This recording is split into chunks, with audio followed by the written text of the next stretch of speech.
Estamos en el libro de Jueces y voy a dar una pequeña introducción para seguir hablando de los jueces.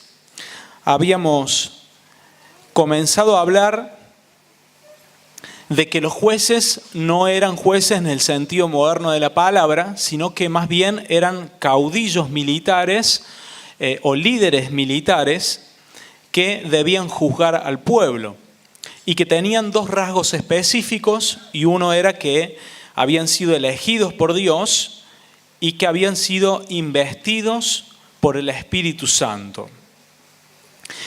Dijimos que Samuel había sido el autor de los jueces.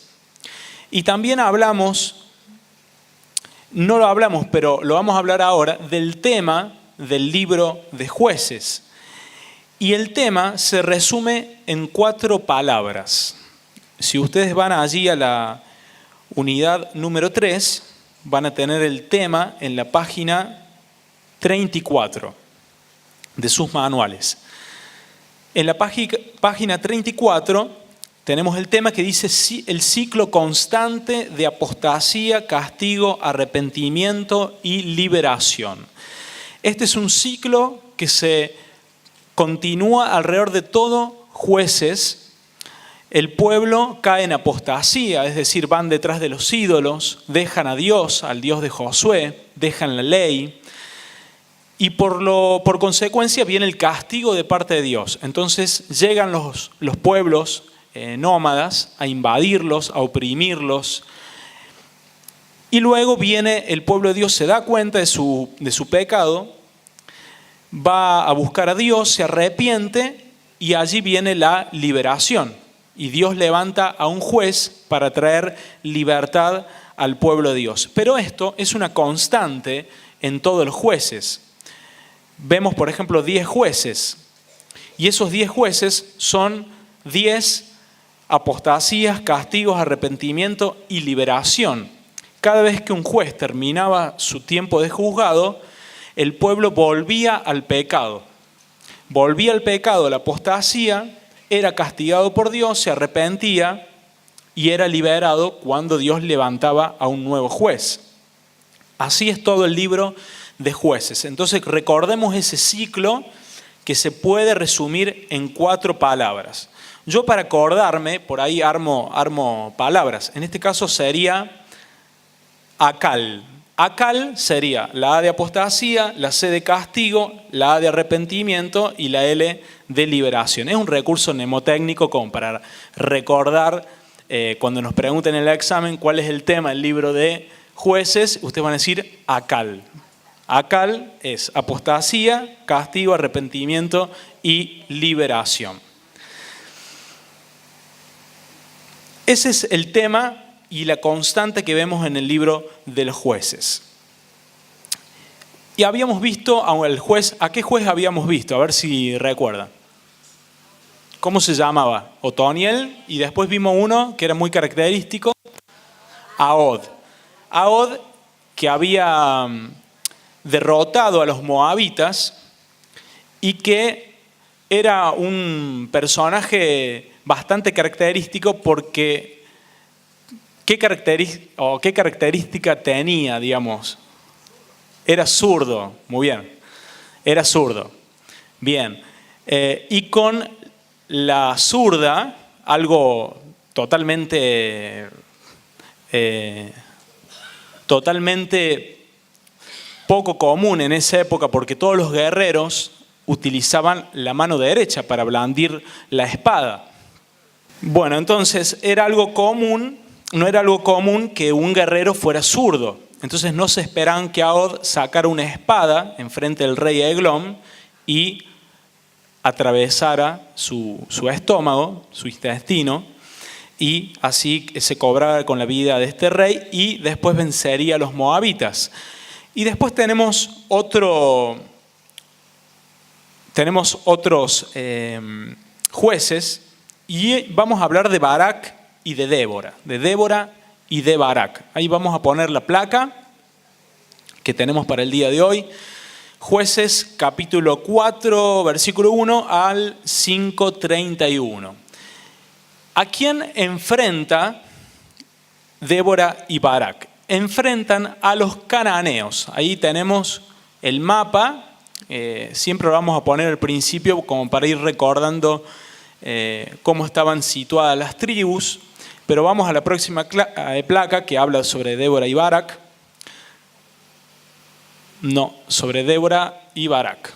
Ahí vamos llegando de a poco. Bueno, entonces la derrota, Débora y Barak, se enfrentan contra los cananeos. Y vamos a ver, porque Débora no es una guerrera, es una jueza, pero también es una profetisa. Y vemos que en ese tiempo, Jabín, que era el rey cananeo, había atacado a Israel junto con el general Sísara, llamado así. Y Débora, que era una jueza y una profetisa de la época, su nombre significa abeja. Y las personas la consultaban mientras ella estaba sentada en una palmera en la región montañosa que se hallaba entre Ramá y Betel. Ahora, vemos que era una abeja, el nombre abeja nos habla de la laboriosidad de Débora. Era una mujer trabajadora, era una mujer que a través de sus palabras traía dulzura, traía palabras suaves. La gente iba a pedir recomendaciones, a pedir consejos, y ella tenía palabras dulces y suaves para darle al pueblo de Israel. Era una persona trabajadora, no ociosa, pero también era una persona que sabía picar. Bueno, pero picar al enemigo. Y aquí vemos algunas características de ella. No solo era una mujer, como decíamos recién, que sabía dar palabras suaves a las personas, sino que también era una mujer valiente que se levantaba para enfrentarse a Jabín. Y ella fue la que motivó a Barak, su nombre significa relámpago, para vencer a Jabín y a Sísara. El problema era que estos dos, Jabín, el rey cananeo, tenía unas fuerzas tremendas de carros reforzados de hierro. Tenía 900 carros reforzados de hierro. Y los israelitas no tenían carros, no usaban caballos, nada. Solo tenían la infantería, no tenían caballería. Entonces, para Barak era difícil enfrentarse con estos carros reforzados de hierro. Pero Débora lo alienta, le dice que Dios va a estar con él, y Barak le dice: está bien, vamos a pelear, pero acompáñame a la batalla. Y lo acompaña hasta la ciudad de Cedes. Ahora, vamos a ver que Débora es una mujer sabia, es una jueza, es una profetisa, pero también es una compositora, porque escribe, en Jueces 5 aparece el Cántico de Débora, que es considerado para todos los hebreos la poesía más sublime de toda la historia, no solo en la Biblia, superando todos los salmos, sino también fuera de la Biblia. Y vamos a leerlo también porque es un cántico especial, el Cántico de Débora, en Jueces capítulo 5. Y Débora dice que se sentaba debajo de una palmera a juzgar al pueblo. Y cuando un israelita, cuando un hebreo se sentaba, era porque tenía algo importante que decir.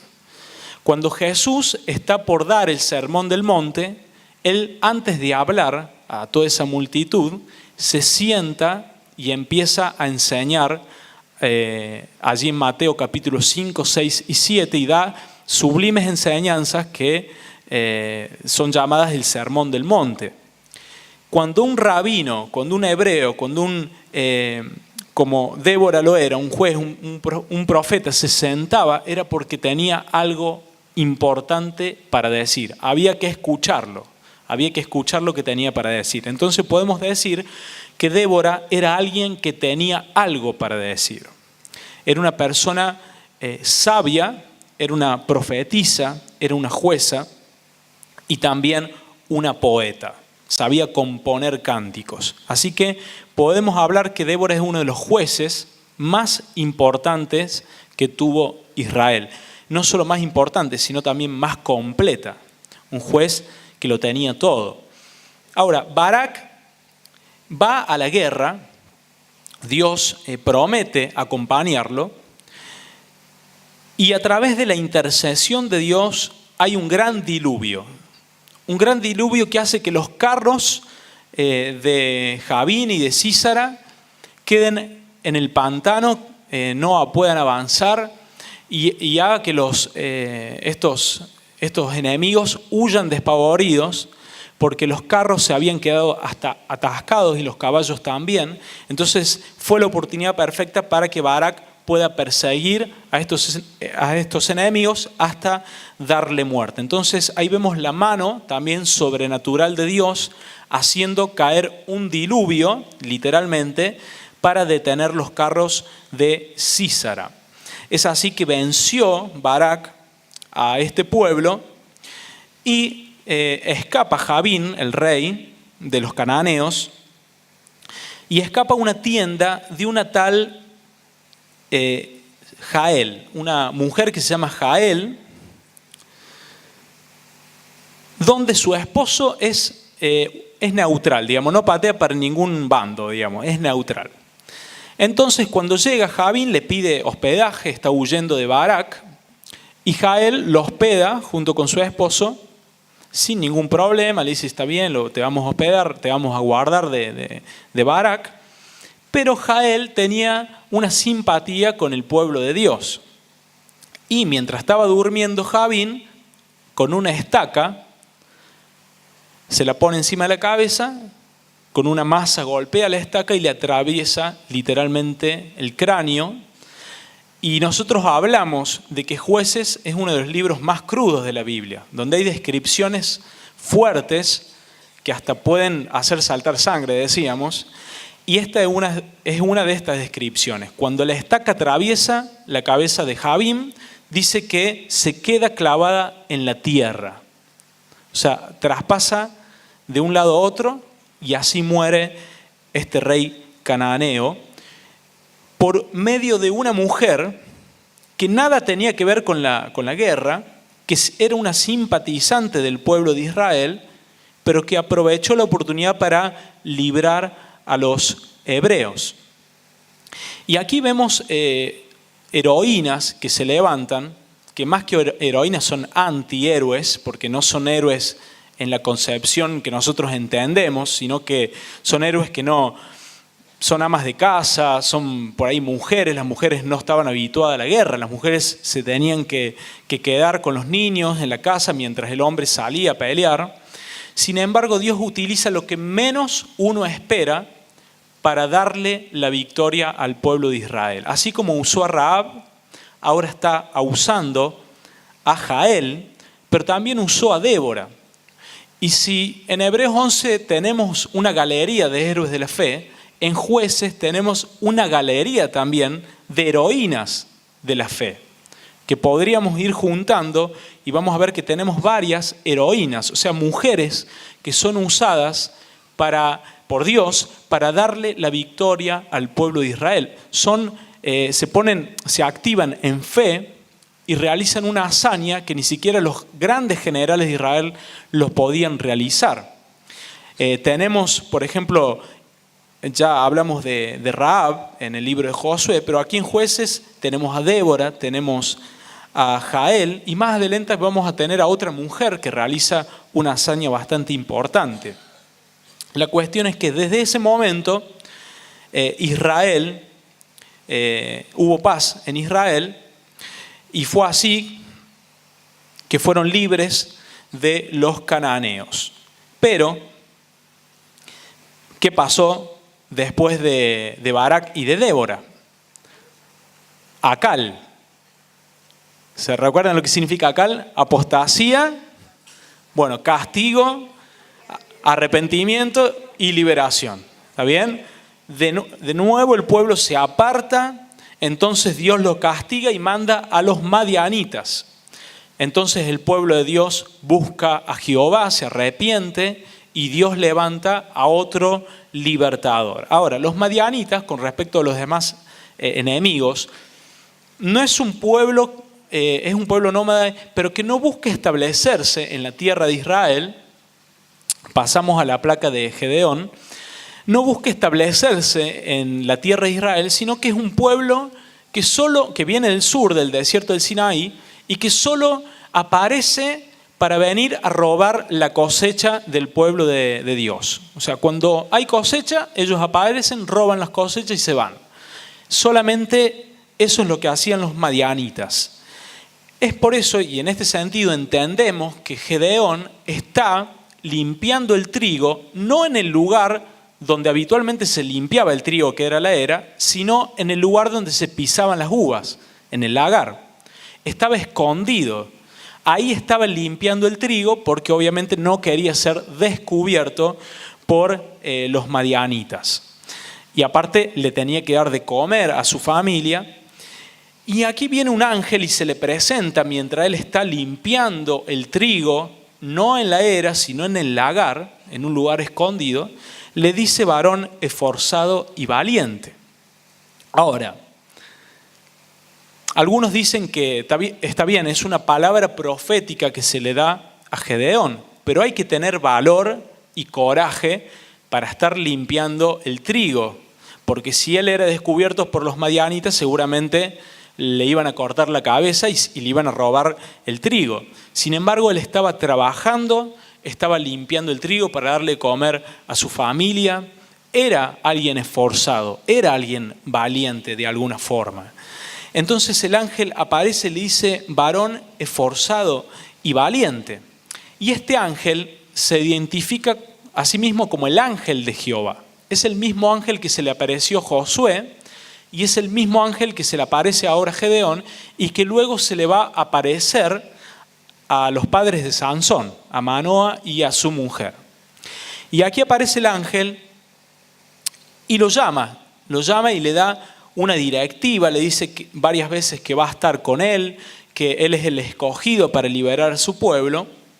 Y la cuestión es que Gedeón pide muchas señales para estar seguro que es el que le está hablando, no es un iluminado del momento, sino que es el ángel de Jehová. Porque el ángel de Jehová no era un ángel, así como nosotros podemos pensar, que venía con alas, con la coronita, todo blanco, bajaba, sino que era lo más parecido a una persona. Entonces por eso duda Gedeón si realmente es el ángel de Jehová o es algún iluminado que apareció para darle un mensaje. Él le pide señales, el ángel con mucha paciencia le da las señales, le confirma las señales, y Gedeón entonces se da cuenta que es Dios quien le está hablando. Y le dice el ángel, le da una estrategia para vencer, habíamos dicho, a los madianitas. Lo que pasa es que Gedeón solo logró reunir 32.000 israelitas. Y el pueblo de los madianitas tenían 135.000 hombres. Entonces Dios le dice a Gedeón: mira, son muchos los israelitas que tenés. Les parece una paradoja, ¿no? Porque eran 32.000 israelitas contra 135.000 madianitas. Sin embargo, Dios dijo: no, son muchos israelitas. Así que decile a los que tengan temor que se vuelvan a su casa. Y de esos 32.000 volvieron 22.000 a sus casas y él se quedó con 10.000 hombres. Entonces, fíjense cómo no va a pedir señal Gedeón si le empiezan a suceder estas pruebas que Dios le está dando.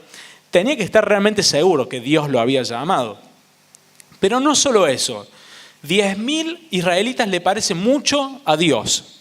Entonces le dice que los que beban el agua, estando parados y tomando con la mano el agua y llevándose a la boca, esos iban a ser los que lo iban a acompañar a la batalla. Y de los 10.000, solo 300 no se arrodillaron para beber el agua, sino que se mantuvieron en pie, llevando el agua a la boca, en un estado de advertencia por las dudas si aparecía el enemigo. Entonces Gedeón pasó de 32.000 israelitas a tener solo 300 israelitas. Y Dios dijo, con estos 300 yo te voy a dar la victoria. Imagínense la fe que tendría que haber tenido Gedeón, para no caer en un momento como ese. Ahora uno entiende por qué Gedeón le pidió diferentes señales a Dios. La cuestión es que Dios le dice, con 300 yo te voy a dar la victoria. Y aquí vemos un versículo bíblico muy interesante, que es Jueces 7:4. Dice, y Jehová dijo a Gedeón, aún es mucho el pueblo, llévalos a las aguas y allí te los probaré. Y del que yo te diga, vaya contigo, irá contigo, mas de cualquiera que yo te diga, no vaya contigo, el tal no irá. Jueces 7:4. Pero prestemos atención a esa partecita que dice, y allí te los probaré. Ese probaré es un verbo que se emplea para expresar el acto de refinar metales preciosos. Es el verbo que se emplea para expresar el acto de refinar metales preciosos. Según el diccionario bíblico, refinar es el trabajo que hacía un fundidor y que consistía en separar la escoria de los minerales reducidos. Esto se realizaba calentando el metal en un crisol o en un horno, hasta el estado líquido, y luego, ya sea por oxidación o por adición de un fundante, se eliminaban todas las impurezas. Es decir, Dios necesitaba purificar al ejército y contar solamente con aquellos que eran aptos para la guerra. Y esto nos hace acordar de alguna forma a lo que Josué le dijo al pueblo de Israel. Dice, antes de cruzar el río Jordán y de batallar contra Jericó, dice, santificaos y yo mañana haré maravillas entre vosotros. Y Jehová hará maravillas entre vosotros. Pero primero tuvo que venir la santificación, la refinación. Es por eso que hubo una circuncisión antes de cruzar el río, antes de invadir Jericó. Tuvo que Josué circuncidar, es decir, sacar el prepucio, todo lo que era carnalidad en los israelitas, a fin de ser santos, a fin de expresar un acto exterior con una limpieza interior. Y esto es lo que hace Dios con el ejército de Gedeón. Él refina. Él va a probar y va a sacar lo que no corresponde. Se fueron los que tenían temor y se fueron aquellos que no eran santos. Tenía 300, pero eran los mejores. Y a veces es mejor lo poco bueno que lo mucho no tan bueno. Dios quería usar esos 300 hombres, no solo porque eran aptos, y tenían todo lo que Dios necesitaba, sino también porque la victoria ¿de quién iba a ser? De Jehová. Entonces Dios necesita muchas veces sacar la carnalidad, sacar las fuerzas humanas para demostrar su poder, y esto es lo que hizo con Gedeón. Entonces hubo una táctica que utilizó Gedeón, que fue organizar 3 escuadrones. En una mano llevaban una trompeta y en la otra mano llevaban un cántaro con una tea ardiendo o una antorcha ardiendo que estaba dentro del cántaro. Entonces a la noche, en medio del campamento de los madianitas, hicieron sonar las trompetas. Imagínense, estaban durmiendo tipo 4 de la mañana y escuchás una trompeta. Yo salgo corriendo, no sé usted, pero bueno. Suenan las trompetas, rompen las teas y de pronto se ven luces diseminadas por todo el campamento y un grito que dice, por la espada de Jehová y la espada de Gedeón. Entonces los madianitas, sorprendidos por este ataque sorpresa, piensan que es un ejército gigante que lo está rodeando, toman las armas y se empiezan a matar entre ellos. Fíjense, estos 300 valientes no tenían espada en la mano, tenían una trompeta, tenían un cántaro con una antorcha dentro que fue roto, ¿no? Entonces aquí vemos el poder también de Dios manifestado a través de este método que utiliza Gedeón para vencer a sus enemigos. Y aquí hay una figura, una imagen muy hermosa. Tenemos la próxima placa, puede ser. Tenemos una imagen muy hermosa. Ahí tiene el gráfico usted como con una mano tocaban la trompeta y con la otra iban con la antorcha encendida. Y aquí tenemos una imagen, decíamos, muy hermosa, porque 2 Corintios 4:7 habla de vasos de barro que tienen un tesoro adentro, y ese tesoro es el Evangelio. Y esos vasos de arcilla o de barro somos nosotros. Somos vasijas de barro, pero que llevamos dentro el Evangelio de Jesucristo. Y estos valientes de David llevaban cántaros con una antorcha, con una tea encendida adentro y una trompeta. La trompeta, cuando en la antigüedad se necesitaba dar un mensaje, un heraldo necesitaba dar un mensaje, hacían sonar las trompetas, ¿no? Entonces las trompetas hablan de proclamar, las trompetas hablan de dar un mensaje.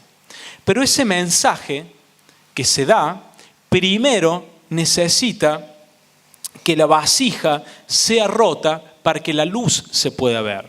Entonces, si nosotros somos vasijas que llevamos en nuestro interior el Evangelio, el tesoro del Evangelio de Jesucristo, para que podamos brillar y podamos traer luz en medio de la oscuridad y vencer al enemigo, primero la vasija tiene que ser rota. Entonces Dios nos habla también de romper nuestro yo, nuestra humanidad, para que el Evangelio que está dentro de nosotros pueda brillar y pueda llegar y también pueda vencer el reino de las tinieblas. Si la vasija no es rota, estos 300 valientes de Gedeón no podrían haber vencido. Entonces, por un lado, la proclamación a través de la trompeta, pero por otro lado, un acto de humildad y de humillación al romper el yo para que la luz brille del Evangelio pueda brillar, ¿no? Es una imagen hermosa que la verdad yo cuando lo estudiaba y lo leía veía la significancia que tenía y por qué Dios utiliza eso, ¿no? ¿Por qué Dios pone una luz dentro de una vasija? Y luego en 2 Corintios leemos que dentro de nosotros hay tesoros, que somos una vasija de barro y que dentro de nosotros hay un tesoro que es el Evangelio, ¿no? Qué hermosa imagen y qué hermosa comparación. La cuestión es que Gedeón demostró gran prudencia luego de vencer a los madianitas.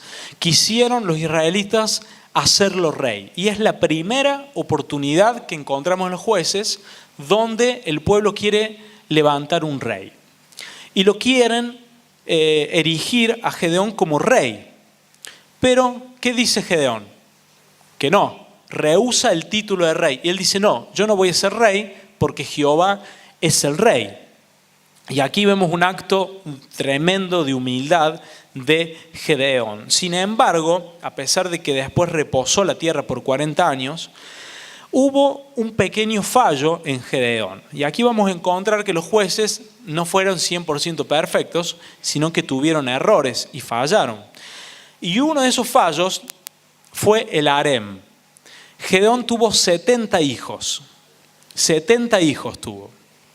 Y tenía un harem con varias esposas, ustedes saben, y tuvo 70 hijos. Bueno, 40 años tuvo en paz la tierra, por eso la aclaro, hubo tiempo como para procrear.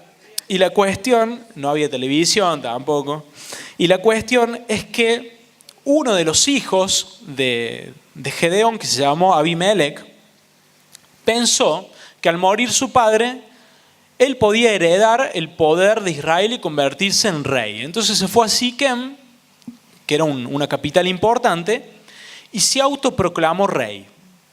Y como era la costumbre de los paganos, cuando un rey se autoproclama rey, tiene que eliminar a la competencia.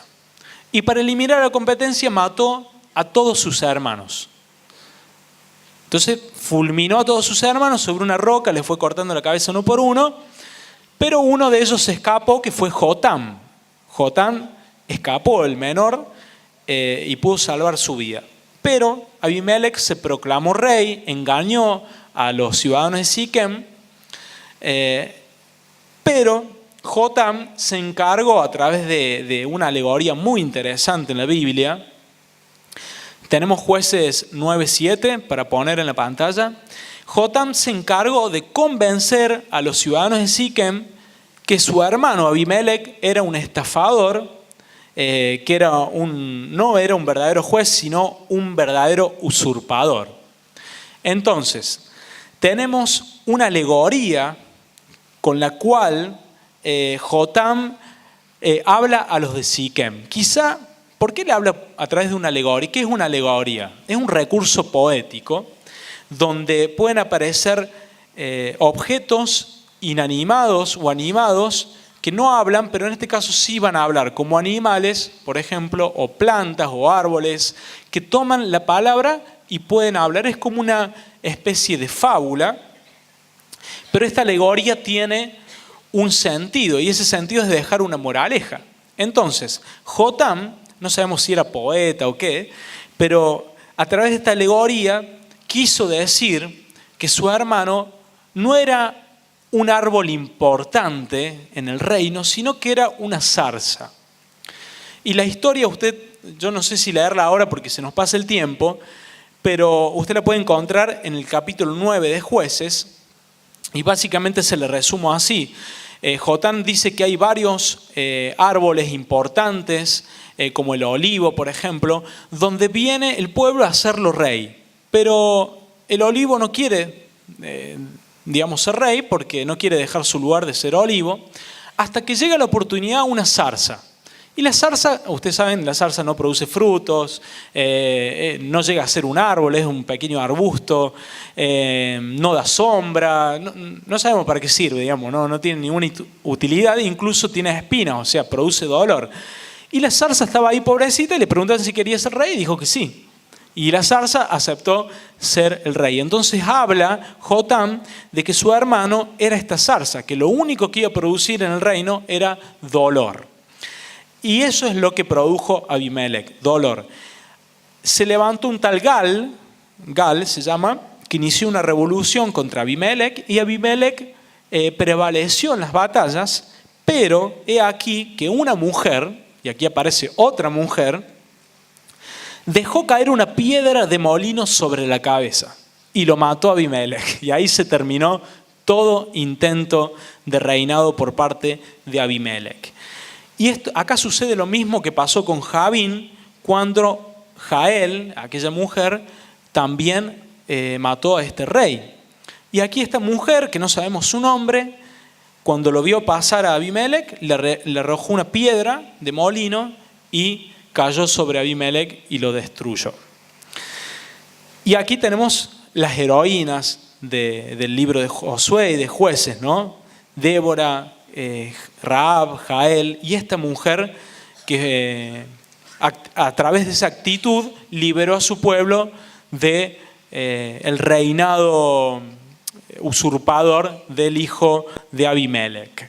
Se levanta luego el pueblo de Israel, la próxima placa, se levanta luego un nuevo juez que se llama Jefté. El pueblo vuelve a ser apóstata, se vuelve a repetir el ciclo, es castigado y llegan los amonitas a esclavizar a Israel. El pueblo se arrepiente, pero por primera vez Jehová rehusó a liberarlos. Es la primera vez en Jueces que Jehová rehúsa liberarlos. En otras palabras, se cansó Jehová. Y aquí vemos que la paciencia de Dios tiene un límite. La paciencia de Dios tiene un límite. Si no, pensemos en el diluvio, pensemos en Sodoma y Gomorra. La paciencia de Dios tiene un límite. Aquí el pueblo pecaba deliberadamente una y otra vez, volvían a caer en lo mismo. Terminaba un juez, volvían a caer en lo mismo. Entonces Jehová rehusó a liberarlos. En parte tampoco porque no veía verdadero arrepentimiento. Pero Dios es un Dios paciente, tiene mucha paciencia, mucha misericordia, y volvió a perdonar al pueblo y a levantar a un hombre llamado Jefté. Pero este Jefté es un personaje muy atractivo en la Biblia porque es hijo de una prostituta, había sido echado de la casa de sus hermanos por no ser considerado legítimo y había sido rechazado por su pueblo, algo parecido a José. ¿Se acuerdan de José, que fue rechazado por sus hermanos, fue vendido como esclavo? Bueno, algo parecido pasó con Jefté. Entonces Jefté, como alguien exiliado, formó un grupo de bandidos, de piratas podríamos decir, si tuviéramos el mar, que iban a los pequeños pueblos y asaltaban, robaban, vivían de eso, de la rapiña, del robo, pero se ve que tenían mucho éxito porque el pueblo, cuando está siendo acechado por los amonitas, buscan a Jefté para que se convierta en el juez de Israel. Y Jefté acepta ser el juez de Israel y trata de charlar con los amonitas y llegar a un acuerdo. Pero los amonitas dicen, no, el derecho de la tierra nos pertenece por herencia. Bueno, la cuestión que no hubo acuerdo y Jefté tuvo que salir a la batalla y derrotar a todos los amonitas, así de fácil. Pero lo más llamativo en la vida de Jefté es el voto que hizo. Ustedes lo deben tener ahí en el manual, el voto de Jefté, en la página 44. Es muy llamativo el voto que hace Jefté. Antes de salir a la batalla, le dice a Jehová, si Jehová me da la victoria, yo voy a sacrificar a la primera persona que salga de mi casa a recibirme después de volver de la batalla. Y cuando él gana la batalla, sale a recibirlo su hija y tiene que sacrificar a su hija. Ahora, vamos a ver porque acá hay dos corrientes que dicen que por un lado no hubo un sacrificio humano, sino que más bien el sacrificio tuvo que ver con que su hija fue consagrada a Dios. Es decir, fue entregada a Dios como si fuera un nazareo, por ejemplo. Y los que opinan esto, digamos, se basan en que después de recibir la noticia, la hija de Jefté le pide permiso a su padre para lamentar su virginidad. Jueces 11:37. Porque en el antiguo Israel tener hijos era la máxima honra para una mujer y morir soltera era una desgracia, era considerada una desgracia. Entonces llora su virginidad. En ese sentido podemos entender que la consagración era a no acostarse con ningún varón y a ser santa, a ser pura, a ser apartada para Dios. Después, también podemos hablar sobre los sacrificios humanos que Dios aborrece. ¿Cómo Jehová puede aceptar un sacrificio humano? Porque eso solo lo hacían los cananitas cuando ofrecían hijos al dios Moloc. Entonces, ¿cómo podemos pensar que Dios imite lo que hacían los cananeos? Era imposible de pensar eso. Pero, por otro lado, Jefté fue apartado de Israel y tuvo que vivir entre paganos. Él se crió, por decirlo así, entre paganos. Y sacrificar hijos a Moloc, sacrificar seres humanos a Moloc, era una costumbre, era algo aceptado socialmente, era algo común, normal. Estaban charlando, ¿y qué vas a hacer? No, voy a sacrificar a mi hija. ¿Vos? Bueno, era algo común, algo que se charlaba, algo que era común y era un privilegio para uno sacrificar un hijo a Moloc, era un privilegio. Y Jefté se crió en medio de esa sociedad, en medio de ese pensamiento. Entonces puede ser que en su cabeza todavía la idea del sacrificio humano no le parezca malo. Entonces podemos pensar que por otro lado, el voto de Jefté tuvo que ver con un sacrificio humano de su hija. Yo creo que en el pleno siglo XXI nosotros estaríamos de acuerdo con la otra concepción, no con el sacrificio humano, porque nos parece totalmente horroroso. Aparte, Dios prohíbe los sacrificios humanos y tenemos el mandamiento que dice no matarás.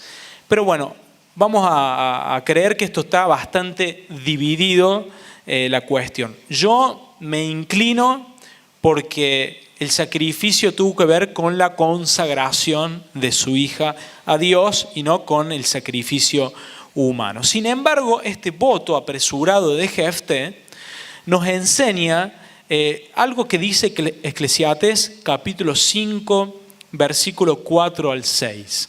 Que no hagamos promesas a Dios que no podamos cumplir.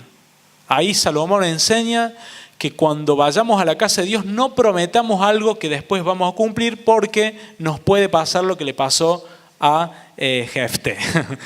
Entonces, si vamos a prometer algo a Dios, mejor que lo cumplamos. Si no lo vamos a prometer porque vemos que no llegamos, mejor decir, Señor, bueno, paso, no prometo nada, la próxima.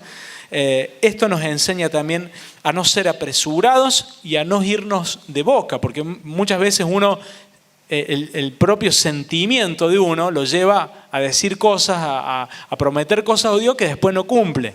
Entonces mejor no apresurarse. Y por último, vemos a Sansón, ya estamos en hora. La próxima placa habla de Sansón en Jueces capítulo 13 al 16 y su batalla contra los filisteos. Para la próxima clase entonces vamos a terminar con el último juez de Israel. Como habrán visto, no vimos todos los jueces de Israel, pues son muchos, pero vimos los más importantes y los que tienen más relevancia en la palabra de Dios. Y vamos a ver uno de los jueces más importantes, que es Sansón, en la próxima clase. Bueno, Dios los bendiga y ya en un ratito estamos volviendo.